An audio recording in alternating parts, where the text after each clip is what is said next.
terus memberitakan Injil. Refleksi pagi 1800. Apa pandangan Rasul Paulus terhadap jemaat Filipi? Mari simak Filipi 1 ayat 7. Memang sudahlah sepatutnya aku berpikir demikian akan kamu semua, sebab kamu ada di dalam hatiku, oleh karena kamu semua turut mendapat bagian dalam kasih karunia yang diberikan kepadaku, baik pada waktu aku dipenjarakan maupun pada waktu aku membela dan meneguhkan berita Injil. Saudara-saudara, jemaat Filipi menaruh perhatian yang besar terhadap Rasul Paulus sampai mereka mengutus Epafroditus ke Roma untuk membawa bantuan serta melayani Rasul Paulus yang sedang dalam tahanan. Mereka memang ada di hati Rasul Paulus karena komitmen mereka untuk ikut serta dalam pemberitaan Injil. Saudara-saudara, walaupun jemaat Filipi itu hanyalah jemaat kecil saja, tetapi mereka adalah jemaat misioner yang bertumbuh karena mereka setia dalam pekabaran Injil. Jemaat Filipi ini adalah jemaat yang menaati amanat agung Yesus Kristus di Matius 28 ayat 19 dan 20. Sayangnya, baik dulu maupun sekarang, ada saja jemaat Tuhan yang sibuk dengan dirinya sendiri, bahkan membangun tembok pemisah dengan sekitarnya. Akibatnya, jemaat Tuhan menjadi jemaat eksklusif yang lupa diri. Oleh karena itu, janganlah kita hanya sibuk dengan urusan internal jemaat saja. Marilah kita terus bergiat dalam pelayanan berita Injil sesuai dengan panggilan kita. Penuhilah panggilan kita sebagai saksi Kristus yang setia.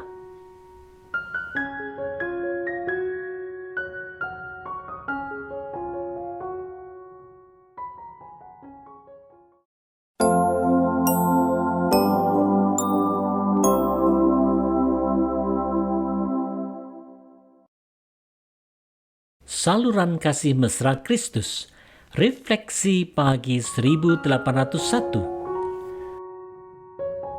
Apa yang menjadi dasar kerinduan Rasul Paulus terhadap jemaat Filipi?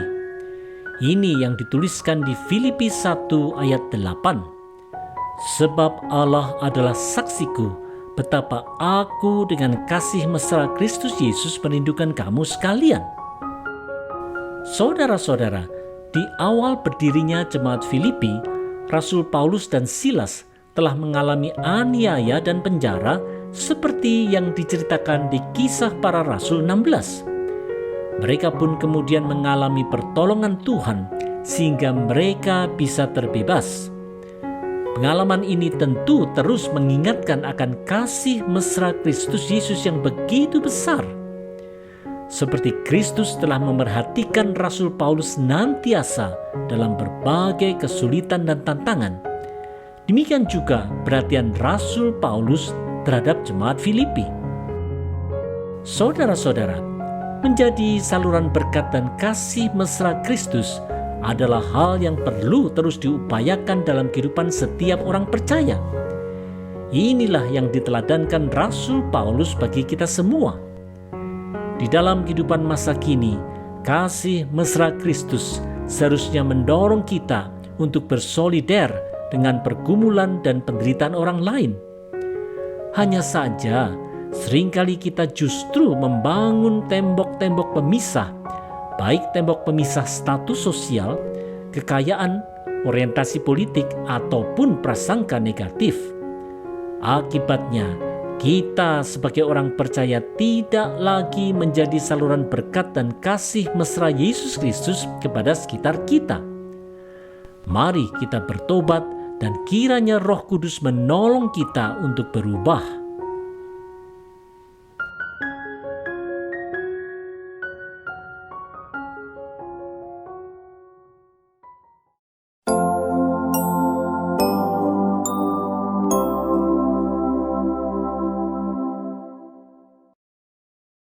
Membangun kasih di atas ajaran benar.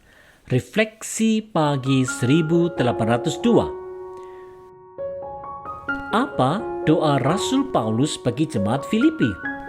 Mari dengarkan doa di Filipi 1 ayat 9. Dan inilah doaku, semoga kasih-Mu makin melimpah dalam pengetahuan yang benar dan dalam segala macam pengertian. Saudara-saudara, Tuhan Yesus telah berfirman di Markus 12 ayat 29-31 bahwa hukum yang terutama adalah mengasihi Tuhan Allah dengan segenap hati dan mengasihi sesama manusia seperti diri sendiri. Kasih memang harus bertumbuh dalam hati setiap pengikut Kristus. Hanya saja, penerapan kasih dalam kehidupan sehari-hari tentu haruslah disertai dengan pengetahuan yang benar yang berasal dari ajaran yang benar.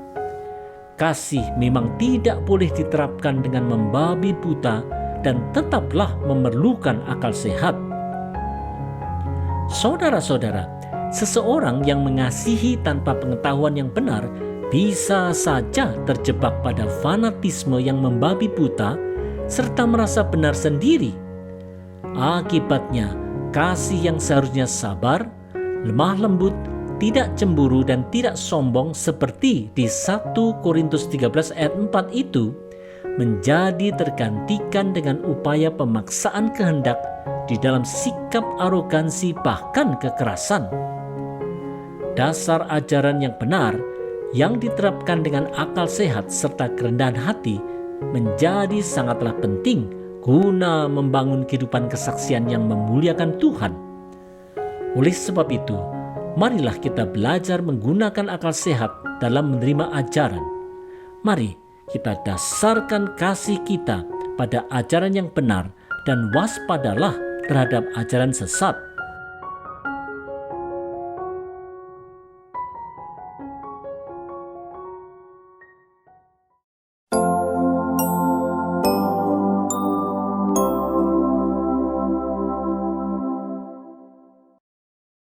Mau hidup benar.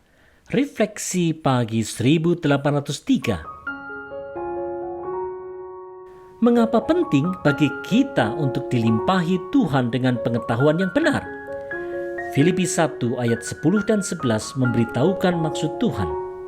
Sehingga kamu dapat memilih apa yang baik, supaya kamu suci dan tak bercacat menjelang hari Kristus, penuh dengan buah kebenaran yang dikerjakan oleh Yesus Kristus untuk memuliakan dan memuji Allah.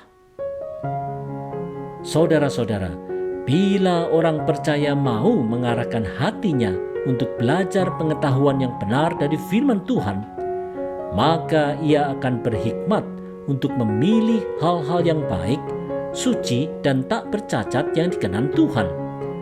Komitmennya untuk hidup benar pasti akan menghasilkan buah kebenaran bagi kemuliaan Allah Bapa. Inilah arah hidup orang percaya. Saudara-saudara, menghadapi berbagai tawaran menarik dari dunia seperti misalnya kekayaan, jabatan, popularitas, dan kenikmatan hidup, kita sebagai orang percaya seringkali tergoda, ikut terlarut, dan kemudian hanyut. Kita tidak lagi berpegang pada kebenaran firman Tuhan, tetapi kita berpegang pada standar dan norma dunia yang bertentangan dengan kehendak Tuhan. Keputusan dan tindakan kita tidaklah lagi mencerminkan apa yang baik, suci, dan tak bercacat. Bukannya kita menjadi saksi Kristus yang memuliakan Allah, kita malah mencoreng dan mencemarkan nama Tuhan.